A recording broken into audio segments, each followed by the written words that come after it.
rage, brutal, without mercy. But you will be worse. Rip and tear until it is done. For he alone was the Hillwalker, the unchained predator who sought retribution in all quarters. In his ravenous hatred, he found no peace. He wore the crown of the Night Sentinels, and those that tasted the bite of his sword named him the Doom Slayer.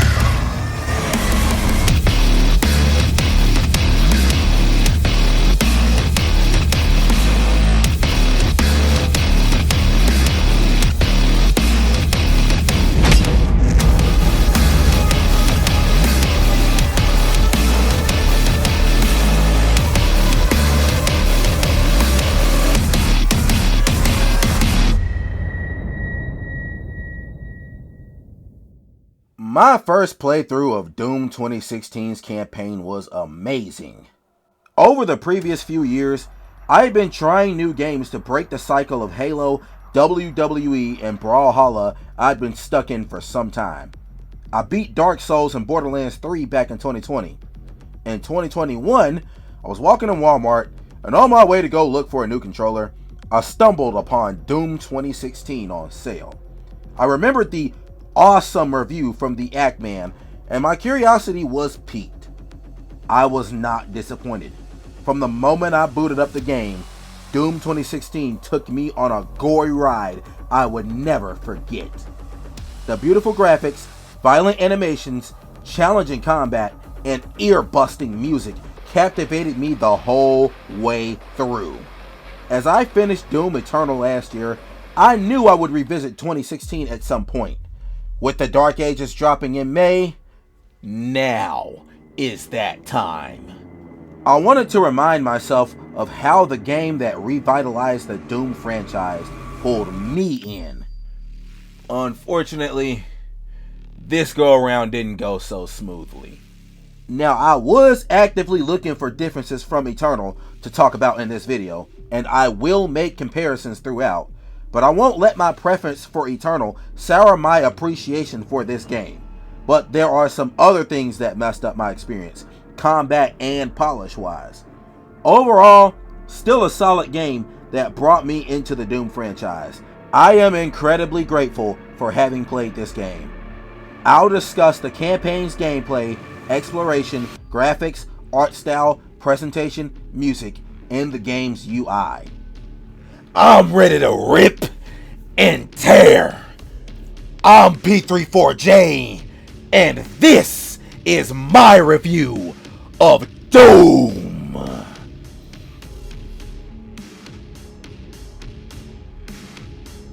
Starting from the title screen, this is literal fire. You got the epic music building up with the red background, sparks flying all over the place. Then you get to the main menu, which is easily navigated and unintrusive. There are big rectangles similar to COD HQ, but there aren't as many elements to access on the main screen, so it's not nearly as confusing. There are tabs for the campaign, multiplayer, and snap map modes. I'm only reviewing the campaign because I couldn't get into a multiplayer match, so yeah, I missed the boat by about a decade. The list UI for the campaign is easy to navigate, and I like the smoky background. I also like how the sparks on this screen move in 60 FPS. They look pretty clean. The whole UI is simple and metal. The options menu lets you tweak plenty of settings to your liking.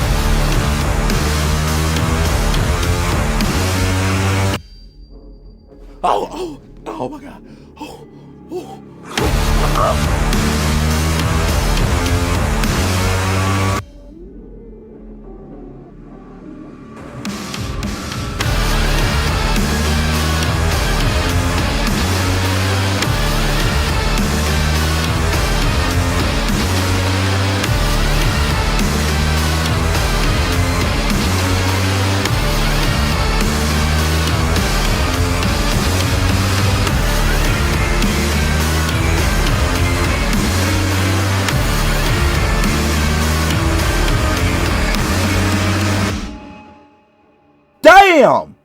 All that for a menu?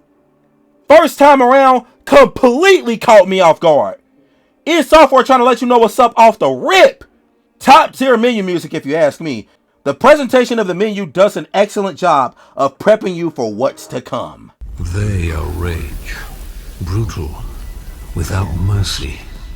But you will be worse. Rip and tear until it is done. This was the inspiration for the start of Doom Eternal with King Novik. Nice callback in the sequel.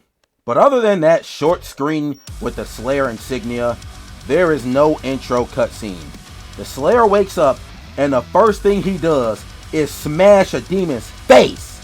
He lives and breathes this shit. This game ain't here to handhold you either. You immediately get handed a pole and it's off the porch you go. Now let me take the time to correct a false statement that I made back in my Doom Eternal review. Now I played the campaign on the same difficulty I played Doom 2016. Each through the first playthrough. Nightmare. Damn. Mandela effect is a bitch. Fact is, I actually completed 2016 on Ultra Violent first go around.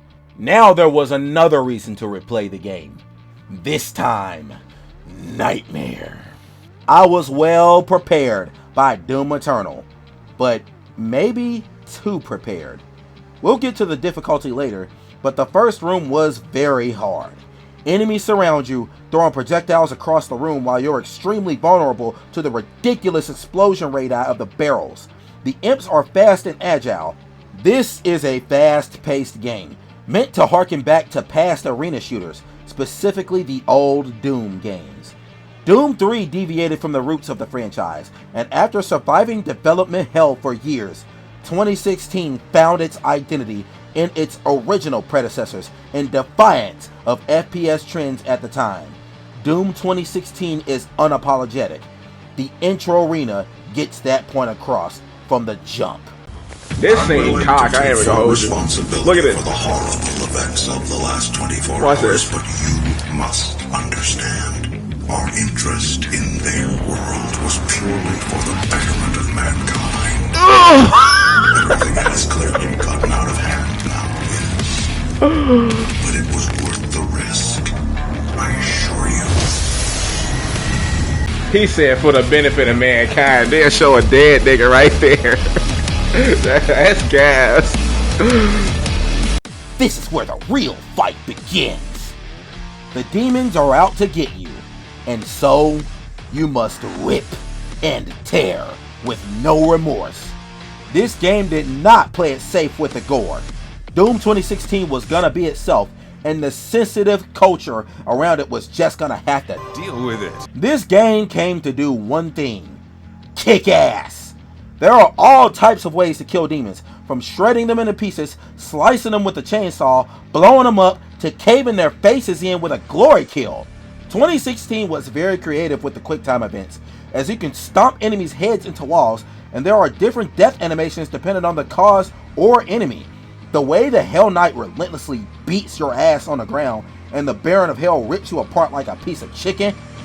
If this ain't demoralizing, I don't know what is. And real talk, I don't got no respect for these pussy ass mod bots. Shut your bitch ass up! The devastated environments look gorgeous to this day. Even 9 years later, these graphics more than hold up. The lighting, the detail, and the art style work together to create a unique presentation that even stands out from the sequels. Whereas Eternal was a bit more colorful and vibrant, 2016 is darker, grittier, and bloodier. The visuals alone are damn near impressive enough a spectacle to warrant a playthrough out of curiosity. There ain't a big variety of biomes or environments in Doom 2016, or much foliage, but the game ain't long enough for it to become tiring, and it certainly makes the most out of the Mars, UAC, and Hell environments. What's to accompany the visuals? You already know who Mick Gordon is, and you already know what type of timing he on. Hard techno and metal the whole way through. Didn't he record Hellwalker with a chainsaw? Of course, the intensity of the music changes with the state of combat, with special music cues tied to QuickTime events, making the game feel like an elegant dance.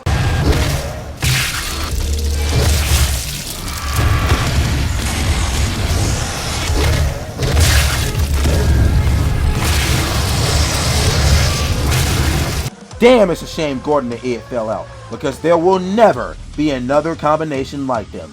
We saw that Andrew Hulshultz and David Levy cooked well for the multiplayer and the Ancient Gods DLC for Doom Eternal, and I'm hoping that Finishing Move can carve their own legacy to be immortalized in the Doom franchise with the Dark Ages. If you were expecting Doom 2016 to pull punches presentation-wise, you were proven wrong with authority. Now, the story's presentation was a bit lacking. There aren't many cutscenes in this game, and I believe none of them are in third person. The holographic flashbacks were an interesting choice to go with, at least from a visual standpoint. The rest of it is either boss intros, which look horrifically ominous, or Olivia Pierce walking around with a hunchback trying to open a hell portal. Samuel Hayden's office was kinda neat. Of course, the story itself is even more non-existent than Remnant 2. It's all true. The only prominent characters that speak are Vega, Olivia Pierce, and Samuel Hayden, the latter being the only one with a semblance of personality. Even after reading some codex entries, the entire story is still flat. I can easily forgive this game for that. The primary goal here was to re-establish Doom as a high-profile first-person shooter by channeling the gory, ruthless gameplay from the original titles, and it succeeded. My disappointment comes with Eternal's failure to improve upon the story, but that has nothing to do with this game. All you need to know here is Demon bad, Bad Lady bad, go kill bad. The exploration was done excellently, as it was both a neat homage to the original Doom games and a perfect foundation for Eternal to build upon. As you trek through the map, icons appear, and you have to look around your environment carefully to see how to access those spots. Sometimes you have to return to a spot later after activating a switch or grabbing a key. Other times you'll return to a spot but on the other side. Then there are these obscure secret paths you really have to use your brain for. You can reveal all the icons by finding the auto map, but that becomes null and void via a suit upgrade. The icons, the prizes, weapons, collectibles, recovery items, power-ups, and progression items. The recovery items are health and armor. The collectibles are codex entries, some of which are narrated by an intimidating demonic voice. His soul blistered by the fires of hell and tainted beyond ascension. He chose the path of perpetual torment. In his ravenous hatred, he found no peace, and with boiling blood, he scoured the umbral plains, seeking vengeance against the Dark Lords who had wronged him.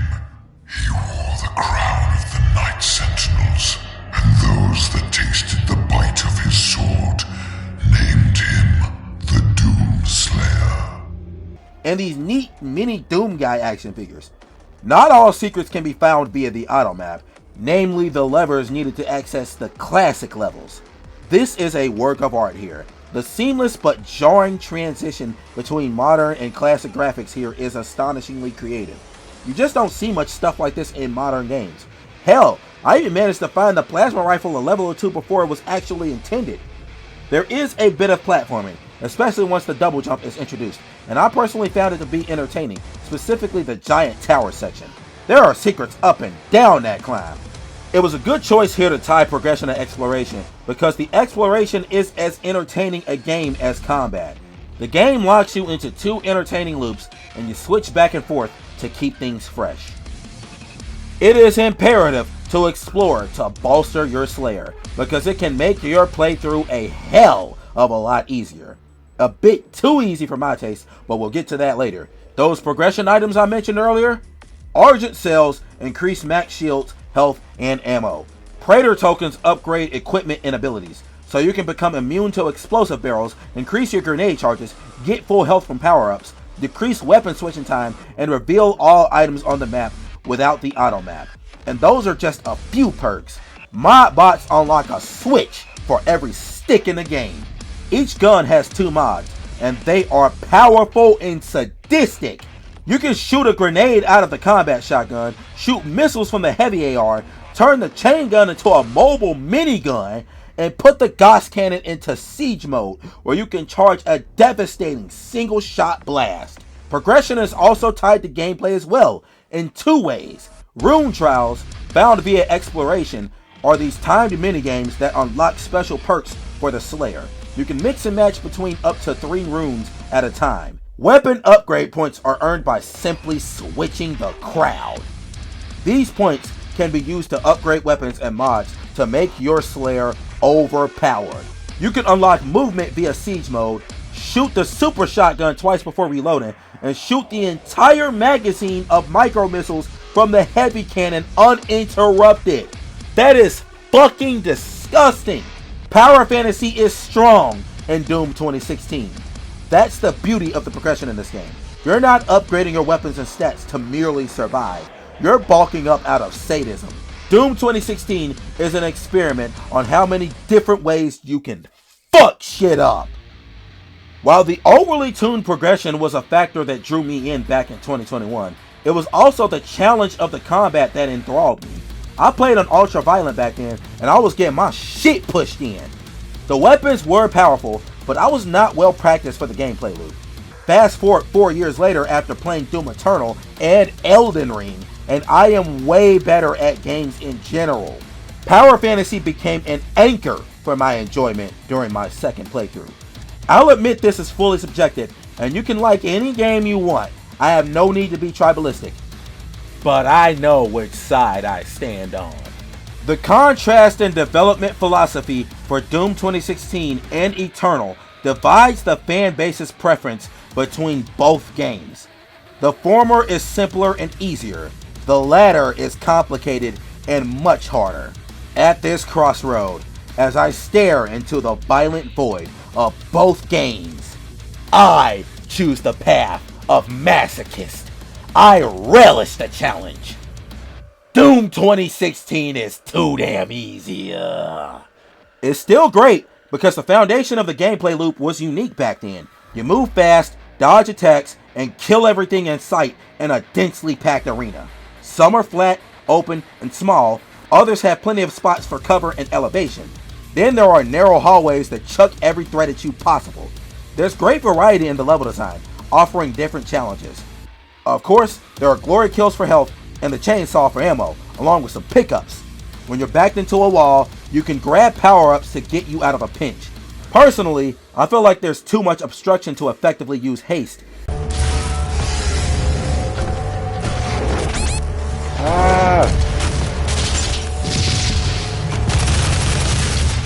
Yeah, I couldn't even use haste. I can't use haste in such a narrow spot like that. Like, as soon as I picked up the power up, I got blocked by a demon. But invulnerability and quad damage are powerful. And then there's Berserk. Rip and tear! Rip and tear! Of course, there's the get out of jail free card that is the BFG 9000, where you can wipe entire waves. Here's the thing. I barely relied on these tools.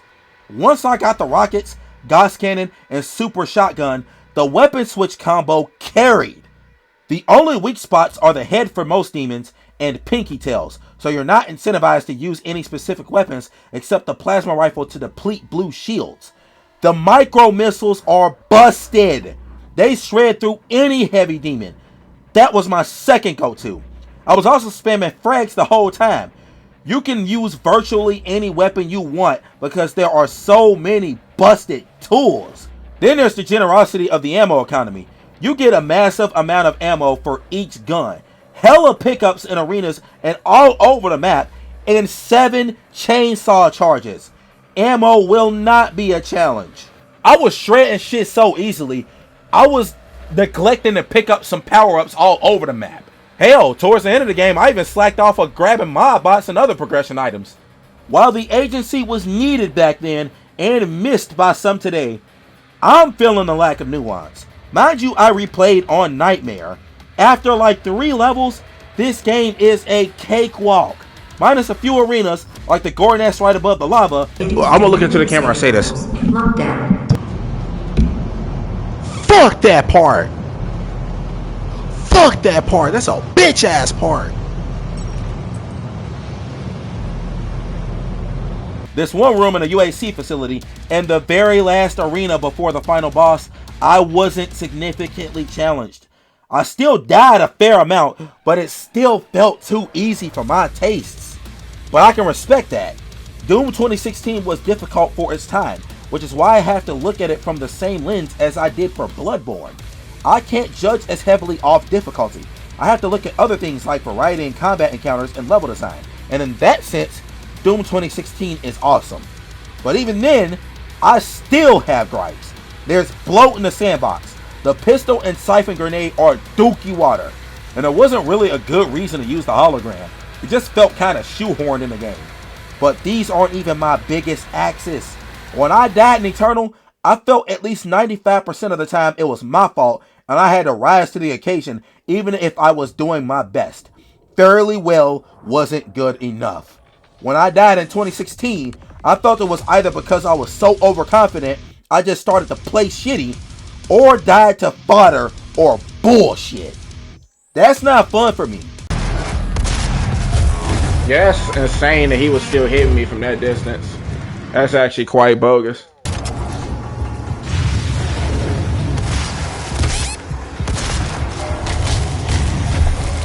Like, I just got hit from behind, like. Gravity lifts again, bro. I got killed immediately after that glory kill. While that is on me for doing it at the wrong time, it severely nullified the usefulness of the mechanic. I felt like in Eternal I could get a glory kill and at least thruster pack away before I got shot. But you want to know what really pisses me off? You want to know who the hardest enemies in the game are?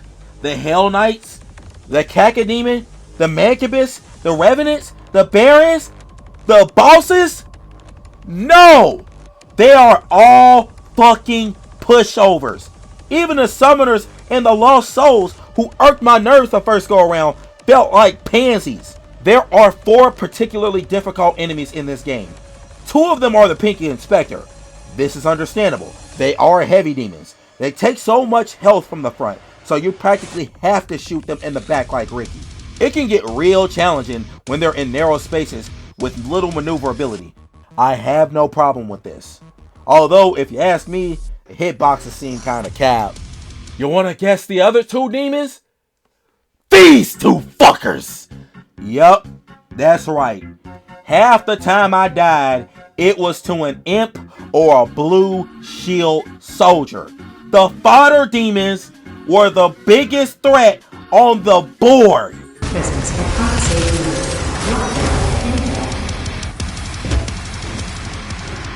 Imp, bro. Why is an imp the most threatening, bro? I would rather face a Hell Knight in this game than face a group of imps. You son of a bitch! You son of a bitch! You gonna block my bruh? You gonna block my way at the last second? Like,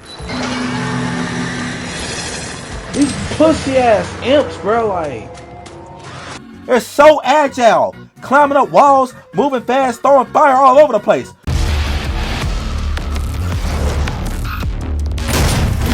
You ran from me and then you shot me.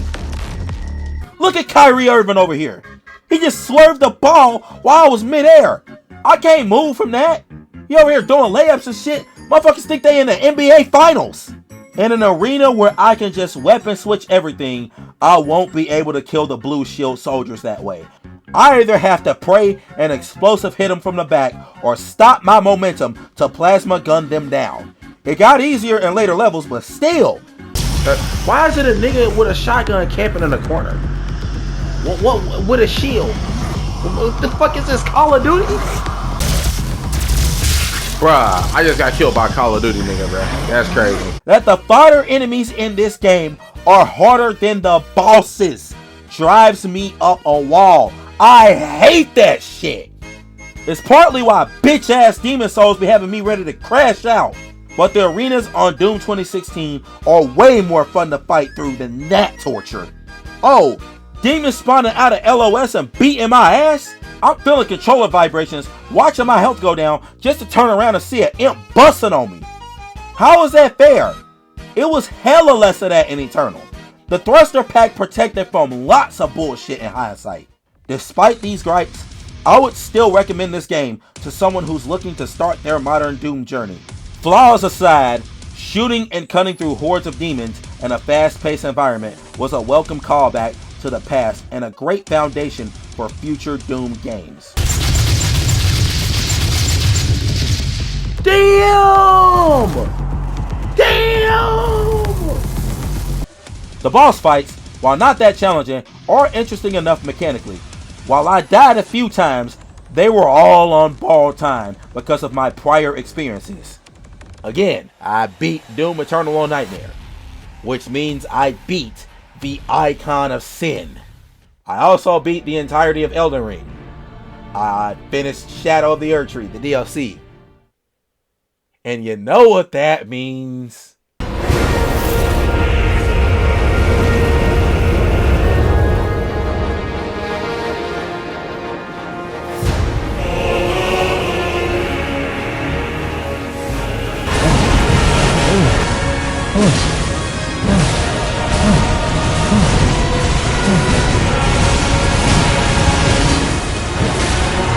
It's over. I got him! I got him! I got him!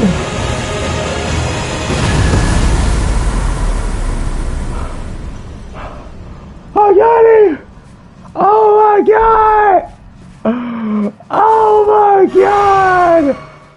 The Cyber Demon slashes were a fun, deadly minigame to play. I had to time the jumps just right, and his animation was so fast, I had to keep a safe distance. I just wish I figured out how to dodge his laser attack. No doubt a skill issue on my part, but I did indeed destroy him. The Hell Guardian's first stage was definitely a precursor to the Marauder and Devoth fights. You had to wait till his shield went down to attack. The Triple Orb Blast was another decent jump game, and the Fire Wheel is an awesome spectacle. A small challenge. I remember the fear in my heart back in 2021 when they spawned 2 of them on the second stage. This time, beat them on the first try. I'm fighting 2 Barons of Hell at this point. Shitty ass niggas! You shitty ass niggas! And then there's the final boss, the Spider Mastermind. They promised me so much.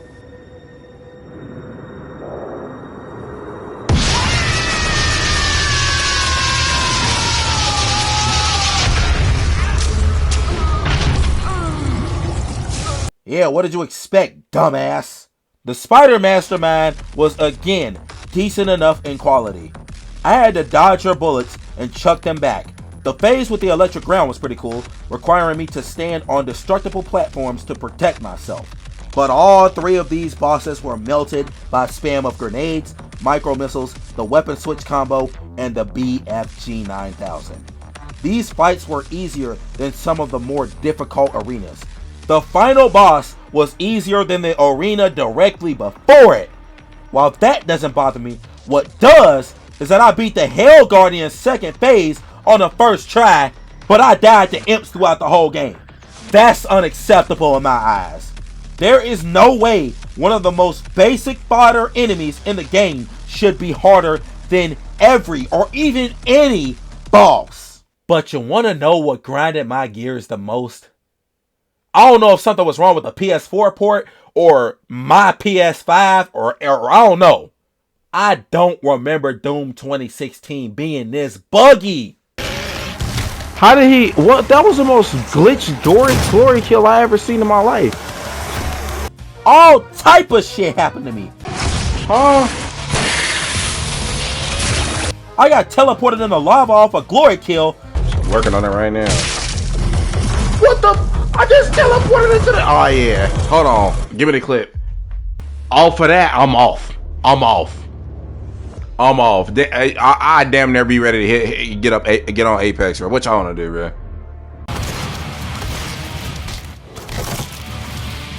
Bro, the same shit that just happened from last night just happened to me. The Cyber Demon was damn near T-posing, I saw a pinky phase into a wall and disappear, and I had to complete an arena 4 times because the game wouldn't load the next section. I snapped at this point. Why the fuck do I gotta finish the same part 4 fucking times? 4 times! For y'all to load this shit properly. This game is about to piss me the And when I tried to calm myself down, I fell through the fucking floor. I could have just took out the micro missiles and just killed them easily. Oh my god! Dude, I was wrong. This.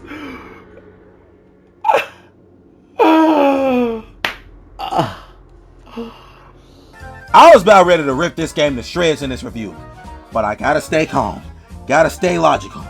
I played a few missions on Series S prior and didn't have any problems. I don't know how widespread these bugs are, but I'll say they definitely disrupted the game. There are buggier games, but this still jolted my nerves. I guess my last criticism would be the same weapon wheel issue from Eternal, where if you pull out and put away the BFG, it will automatically pull the combat shotgun into your loadout pool. I always thought that was ass, and I hope the Dark Ages fix this. Doom 2016, flaws and all, earned its critical acclaim. Its gory art style, violent presentation, timeless graphics, hardcore music, hectic, fast-paced gameplay, and powerful arsenal harken back to the games from its past, distinguish the game from others that released during the same time, and set a new benchmark for Doom and other single-player first-person shooters in the future for what to expect and quality. Where Duke Nukem Forever failed, Doom 2016 succeeded. Hindsight in regard to the game's design and difficulty, and a bad buggy experience, cannot deny the greatness of this game. There is a reason why some fans still hail this as the best modern Doom experience. It was a hell portal back to a simpler time where you could just sit back, shoot, rip, and tear. This was a perfect introduction for me into the Doom gameplay loop, and I couldn't ask for any more. I would recommend this game to any player who's curious about the Doom experience as a starting point. To this day, Doom 2016 still kicks ass. When I reached the last cutscene 4 years ago, I thought to myself, I want my damn sword back.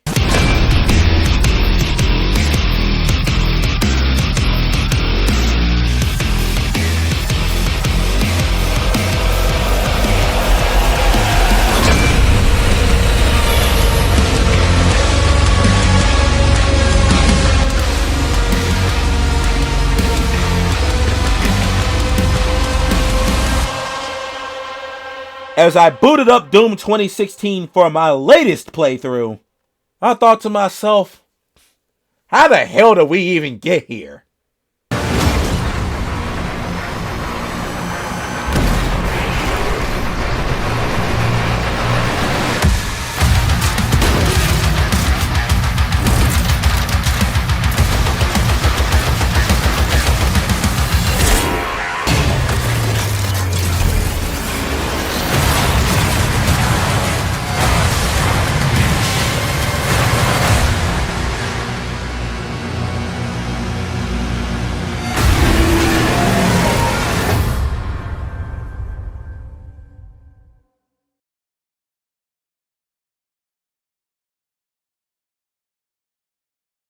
Alrighty folks, that's all I got for you today.